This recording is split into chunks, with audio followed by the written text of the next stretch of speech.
चमत्कार को नमस्कार। जी हाँ दोस्तों, ये बात बिल्कुल सच है कि पूरी दुनिया चमत्कार को ही नमस्कार करती है। अब चाहे कोई छोटा सा जादूगर हो या कोई संत, महंत, आचार्य या फिर सिद्ध पुरुष, जो जितने छोटे या बड़े चमत्कार करता है, दुनिया उसकी उतनी ही वाहवाही करती है। यहाँ तक कि जिन्हें हम भगवान मानते हैं, जैसे ब्रह्मा, विष्णु, महेश, दुर्गा जी और गणेश जी, तथा जितने भी इनके अवतार हुए हैं, श्री राम, कृष्ण या फिर हनुमान जी आदि, सभी को आज तक चमत्कारों के आधार पर ही, यानी कि किसने कितने चमत्कार दिखाए, यही देखकर उन्हें महत्व देते हैं। खैर, ये कोई पैमाना नहीं है किसी को भगवान मानने का। फिर भी आज हम आपको ऐसे चमत्कारों से अवगत कराएंगे जिनके बारे में आपने शायद ही कभी सुना हो। आज हम ब्रह्मा, विष्णु, महेश, दुर्गा जी, ब्रह्म या परब्रह्म के बारे में नहीं, बल्कि पूर्ण ब्रह्म, सर्व सृष्टि रचनहार कबीर परमेश्वर जी के चमत्कारों से आपको अवगत करवाएंगे तथा सिद्ध करेंगे कि वास्तव में परमेश्वर की जिस महिमा का गुणगान वेद शास्त्रों में किया गया है, वो चमत्कार किसी और ने नहीं बल्कि स्वयं कबीर परमेश्वर जी ने किए हैं। जी हाँ, हम उन्हीं काशी वाले कबीर जी की बात कर रहे हैं, जिनके दोहे हम बचपन से ही सुनते आए हैं और जिन्हें आज तक सिर्फ हम एक कवि, संत और समाज सुधारक के रूप में ही देखते हैं। लेकिन आज हम आपको उनके कुछ ऐसे अद्भुत चमत्कारों के विषय में बताएंगे जो सिर्फ परमेश्वर ही कर सकते हैं। वैसे तो कबीर साहिब ने सन 1398 से सन 1518 तक के अपने 120 वर्ष के जीवन काल में अनगिनत चमत्कार किए हैं, परंतु फिर भी उनके कुछ चमत्कारों का वर्णन हम अपनी इस वीडियो में कर रहे हैं। दोस्तों, सबसे पहला चमत्कार कबीर साहिब जी का इस धरातल पर प्रकट होना ही है। जी हाँ, परमेश्वर कबीर साहिब इस धरती पर प्रकट हुए, लेकिन उन्होंने किसी माँ के गर्भ से जन्म नहीं लिया, बल्कि काशी के लहरतारा तालाब में एक विकसित कमल के फूल पर अपने निजधाम सतलोक से आकर सहज शरीर प्रकट हुए। दूसरा चमत्कार कबीर साहिब जी ने अपनी परवरिश की लीला में किया। कबीर परमेश्वर जी की परवरिश की लीला कवारी गाय के दूध से हुई, अर्थात बचपन में वो कवारी गायों का दूध ही पीते थे।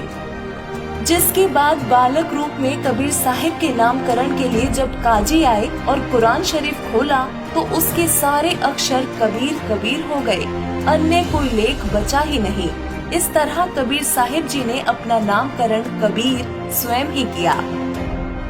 परमेश्वर कबीर जी के मुंह बोले माता पिता बहुत ही निर्धन थे और चिंतित रहते थे, जिसके बाद शिशु रूप में कबीर परमात्मा अपने पालने के नीचे 10 ग्राम सोने की अशर्फी प्रतिदिन देने लगे, जिससे उनका कर्ज खत्म हुआ। परमेश्वर के लिए कुछ भी कठिन नहीं है। इसके बाद केवल 5 वर्ष की आयु से ही कबीर साहिब ने उस समय के ऋषि, महर्षि, मंडलेश्वरों और काजी, मुल्ला, पीरों के ज्ञान चर्चा में छक्के छुड़ाने शुरू कर दिए। परमेश्वर कबीर जी ने पाखंडवाद का खंडन किया व प्रेम, भाईचारे और दोनों धर्मों में एकता का संदेश दिया। एक समय की बात है जब दिल्ली के बादशाह सिकंदर लोधी ने कबीर साहिब जी को कहा कि यदि वो 13 गाड़ी कागज 2.5 दिन यानी कि 60 घंटे में लिख दें तो हम उन्हें अल्लाह मान लेंगे। परमेश्वर कबीर जी ने अपनी डंडी उन 13 गाड़ियों पर घुमाई जो कागज से भरी थी, और बस फिर क्या था, पूरी गाड़ियों के कागज पर अमृतवाणियां व संपूर्ण आध्यात्मिक ज्ञान लिख गया। दोस्तों, कबीर साहिब जी ने न केवल उस समय की प्रचलित रूढ़ियों का खंडन किया, बल्कि जाति पाति और छुआछूत को भी खत्म किया। एक समय तोतद्री नामक स्थान पर सत्संग व भंडारे का आयोजन था, जहां कबीर जी भी अपने गुरु रामानंद जी के साथ वहां पहुंच जाते हैं। कबीर जी को देख बाकी ब्राह्मणों ने उनको नीचा दिखाने के लिए शर्त रखी कि जो भी 4 वेद मंत्र सुनाएगा वो एक भंडारे में बैठेगा, तथा जो नहीं सुनाएगा वो सामान्य भंडारे में बैठेगा। जब कबीर साहिब जी की बारी आई तब उन्होंने पास खड़े भैंसे को बुलाया और उसे थपकी देकर कहा कि भैंसे राम, इनको वेद मंत्र सुनाओ। भैंसे ने 4 वेद मंत्र सुना दिए। उसके बाद कबीर साहिब जी ने कहा कि भैंसे ने कायदे से मंत्र सुनाए हैं तो उसे भी भंडारे में बैठने दिया जाए।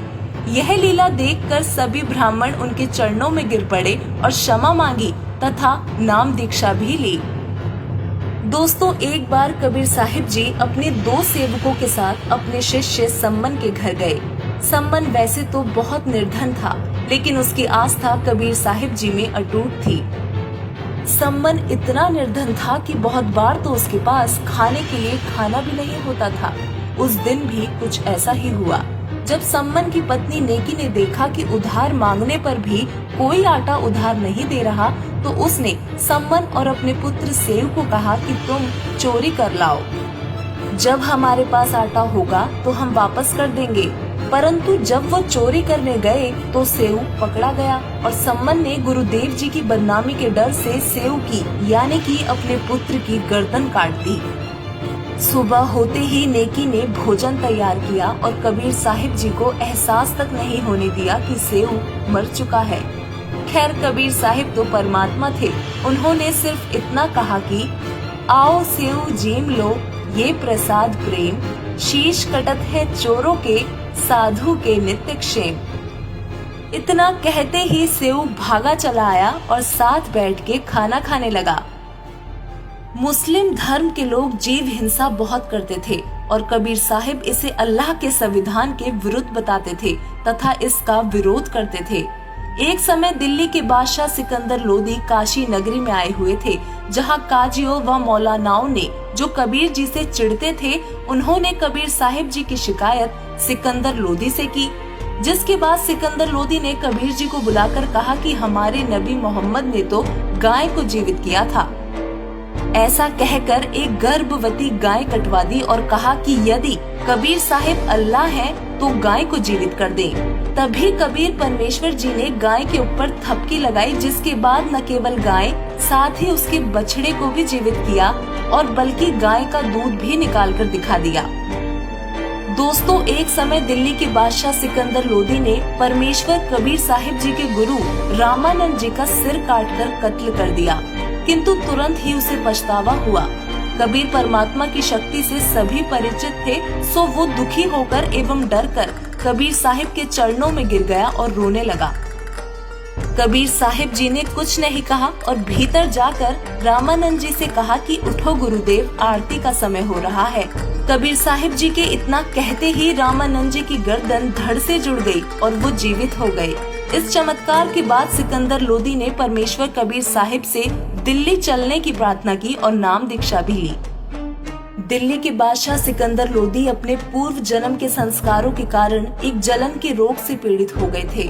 उस भयंकर रोग के इलाज के लिए सिकंदर लोदी सभी पीरों, काजियों और वैद्यों के पास जा चुके थे, किंतु वो रोग असाध्य था।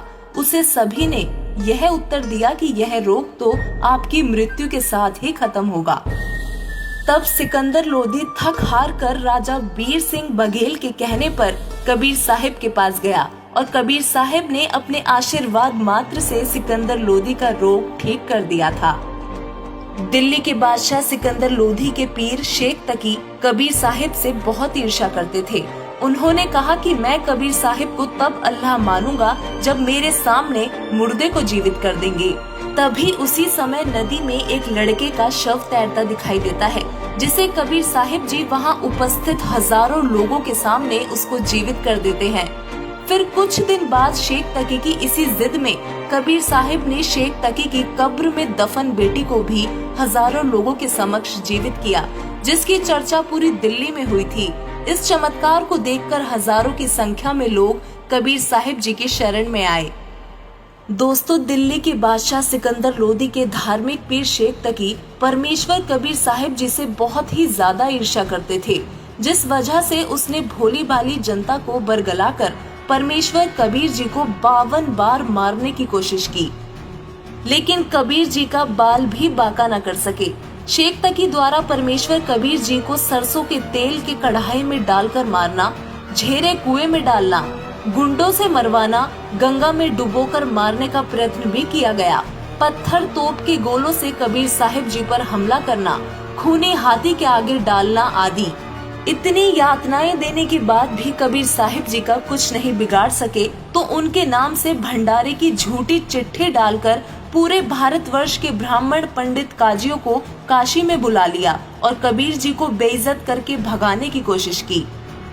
परंतु परमेश्वर कबीर जी ने वहाँ भी चमत्कार किया और 18 लाख लोगों को भंडारा करवाया और तत्व ज्ञान भी समझाया। लाखों लोगों ने कबीर जी से नाम लिया। परमेश्वर कबीर जी ने बहुत से चमत्कार किए, परंतु फिर भी शेख तकी समझ नहीं पाया। ऐसे और भी अनेकों चमत्कार परमात्मा कबीर जी ने किए। जीवा दत्ता नाम के 2 भाइयों के सूखे वृक्ष की डार को हरा भरा कर दिया। गोरखनाथ से शास्त्रार्थ करके गोरखनाथ जी को ज्ञान और सिद्धि में हराया और उनको भी नाम दीक्षा देकर शरण में लिया।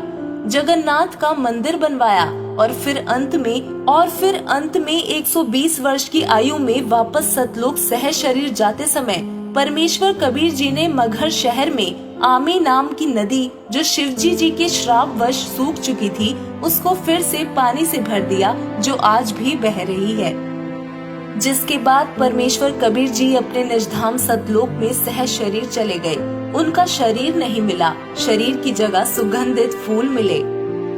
परमेश्वर जाते जाते भी हिंदू और मुस्लिम दोनों धर्मों को एक कर गए।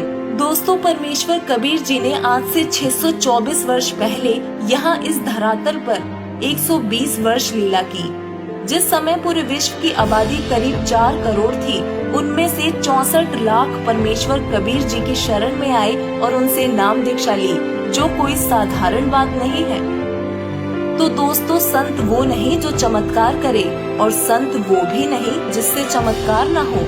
अर्थात जादू, जंत्र मंत्र, सिद्धि प्रदर्शन करने वाले लोग जो मान बढ़ाई या प्रसिद्धि के लिए चमत्कार करके दिखाते हैं, वो संत नहीं होते। संत वो होते हैं जो चमत्कार करते नहीं, परंतु उनके आशीर्वाद और उनके दिए नाम का सिमरन करने से उनके अनुयायियों को अपने आप लाभ होते हैं, उनके साथ चमत्कार होते हैं। ऐसे ही एक महान संत आज पूरे विश्व में परमेश्वर कबीर साहिब जी के द्वारा दिया हुआ तत्व ज्ञान विश्व को दे रहे हैं। वो महापुरुष जगत गुरु तत्वदर्शी संत रामपाल जी महाराज जी हैं, जिनकी शरण में आने से उनके अनुयायियों को अनेकों लाभ होते हैं और उनके साथ अनेकों चमत्कार होते हैं। बहुत से अनुयायियों को जीवन दान देने वाले संत रामपाल जी महाराज स्वयं पूर्ण ब्रह्म परमेश्वर कबीर साहिब जी हैं। जो काम भगवान किया करता है, वही काम संत रामपाल जी महाराज जी कर रहे हैं। अपने सभी भक्तों को लाभ दे रहे हैं और सद्भक्ति देकर उनका कल्याण कर रहे हैं। संत रामपाल जी महाराज जी सभी धर्मों के सद्ग्रंथों में से प्रमाणित ज्ञान पूरे विश्व को दे रहे हैं और उनके तत्व ज्ञान को समझकर दिन प्रतिदिन बहुत से लोग उनसे नाम दीक्षा ले रहे हैं और अपना कल्याण करवा रहे हैं। आप सभी से करबद्ध प्रार्थना है कि जगत गुरु तत्वदर्शी संत रामपाल जी महाराज जी से नाम दीक्षा लेकर पूर्ण परमात्मा कबीर साहिब जी की भक्ति करके अपना कल्याण करवाएं। सत साहिब।